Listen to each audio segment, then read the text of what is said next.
Muy buen día, mi nombre es Marlon Escobar y te doy la bienvenida a este curso de Estudios Sociales y Formación Ciudadana para tercero básico. Antes de iniciar la clase recuerda el uso de mascarilla, el uso de gel antibacterial, el uso importante y correcto de lavarte las manos con abundante agua y jabón.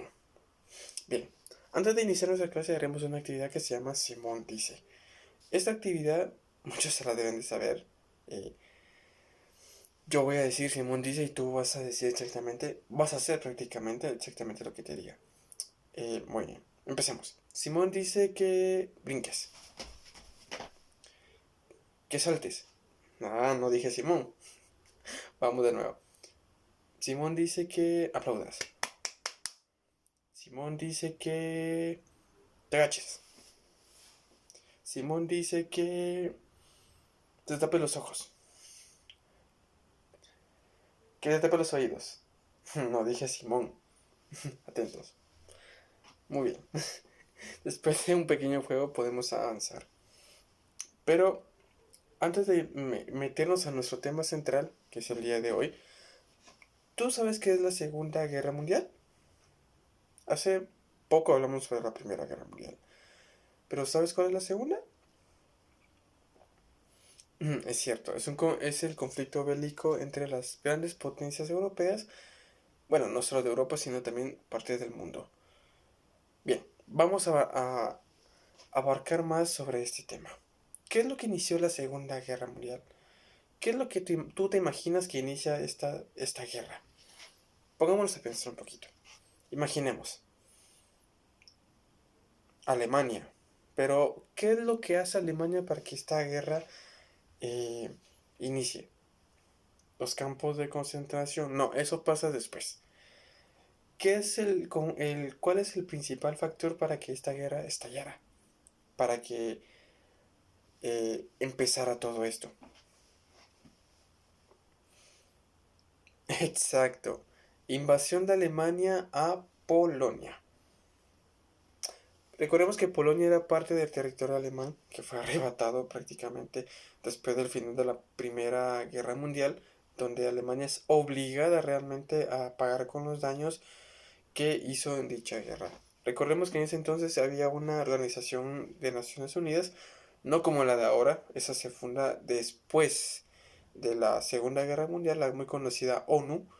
Eh, Esto conlleva prácticamente a que Alemania con una derecha extrema y prácticamente los nazis quisieran recuperar el territorio que perdieron en el año de 1918 luego de que fueran derrotados, fueran obligados a entregar ciertos territorios no solo de Europa, eh, más que todo que fueron parte de pequeñas ciudades que conformaban Alemania, que fueron entregadas a otros países. En caso de, eh, por ejemplo, darte un ejemplo, ciudades que fueron entregadas a Lituania o entregadas a Polonia o a Rumania.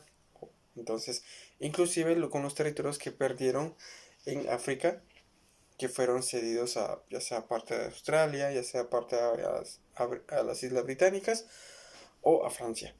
Entonces, eso es lo que lleva a actuar a los alemanes para volver a iniciar la Segunda Guerra Mundial, invadir Polonia y a su vez directamente les declara la guerra a Francia y a Reino Unido a través de Adolf Hitler. Muy bien. Ahora bien, ¿solo pasó algo en Europa? No, claro que no. Si nos vamos a Asia, el continente asiático, Japón comienza la guerra atacando a China. ¿Qué es lo que pasa con esto? De que eh, los Estados Unidos entran en acción en una guerra luego de que Japón nos atacara a ellos. Y esto lleva a un conflicto en Asia, incluso también en África, debido a que los japoneses atacan las comunidades, no comunidades, sino más que todo a las colonias francesas, británicas y neerlandesas que en ese entonces habían. Alemania trata de tomar también los países que pertenecían antiguamente a la Unión Soviética o al Imperio Ruso, por decirlo de una manera, eh, y cada vez más y más y más países de Europa empiezan a incluirse en dicha guerra.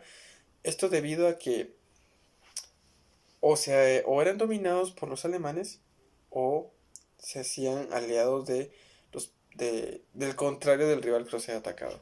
Es decir, si me ataca a mí Italia, pues yo me hago aliado de Francia y de Reino Unido, y así va funcionando eso prácticamente. Si vamos a las consecuencias de esta guerra, es que no termina nada, nada, pero nada bien. Japón es derrotado con aquella eh, bomba nuclear lanzada por Estados Unidos eh, el 2 de septiembre de 1945. Prácticamente es cuando Japón se rinde. Alemania, tras su fracaso de querer dominar los territorios soviéticos, eh, la Unión Soviética con su vasto ejército vuelve y reconquista los lugares que habían sido tomados por Alemania, y todo esto termina con la rendición de Japón, como había dicho anteriormente, el 2 de septiembre de 1945. ¿Qué consecuencias tuvo esta guerra? Fue conocida como la Gran Guerra. Si bien casi todos los continentes estuvieron involucrados, Estados Unidos por parte de Norteamérica, Japón y China y parte del Imperio Ruso, o la Unión Soviética en los bandos tanto de Europa como en Asia, así como el ataque de los japoneses a África, a las colonias neerlandesas, británicas y francesas. Alemania, luego de perder la guerra, se separa prácticamente, inaugurando con el famoso muro de Berlín, que no fue derribado sino hasta el año de 1989, con la caída, con el fin de la Guerra Fría. Entonces, ¿qué es lo que pasa con esto? Este fue el principal impulsor prácticamente para la creación de la ONU, Organización de Naciones Unidas. Recordemos que en 1920 se inaugura algo similar a las Naciones Unidas, pero no se forma sino hasta después de la Segunda Guerra Mundial. Ahora bien, entre las consecuencias que podemos encontrar, ¿qué otras consecuencias? ¿Qué es lo que piensas? Quiero que tú apuntes por cada cosa, cada tema que voy mencionando, eh, tú vengas y lo escribas tus ideas principales sobre el tema que estamos hablando, que es la Segunda Guerra Mundial. Así tú tienes una idea y no te pierdes tanto. Tienes una idea más eh, clara en tu mente sobre lo que fue prácticamente la Segunda Guerra Mundial. Y una de las consecuencias más lamentables, porque como dije, fue una gran guerra, pero tuvo eh, un número de víctimas realmente grande, casi entre 50 a 70 millones de personas que pierden la vida lamentablemente en este conflicto. Eso sumándole a lo que hacía Alemania con los campos de concentración, con el asesinato de los prácticamente de los no comunistas o no o de los judíos. Muy bien, esta fue la clase de hoy. Yo espero que te haya gustado. Recuerda apuntar en tu cuaderno las ideas principales que tengas sobre este extenso tema que es la Segunda Guerra Mundial. Gracias por estar aquí. Soy Marlon Escobar y hasta pronto. Adiós.